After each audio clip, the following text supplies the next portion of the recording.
So this is just a very short video to correct a mistake I made on my last video regarding the Lido 4 bar.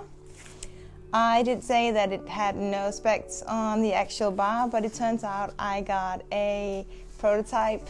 So if you look at this brand new bar from the box, you can see that it actually does have specs on it right here. So I'm sorry about that mistake. I will leave a link for the video I did earlier regarding this bar. It's a comparison to a Rollomatic steel bar, but check it out.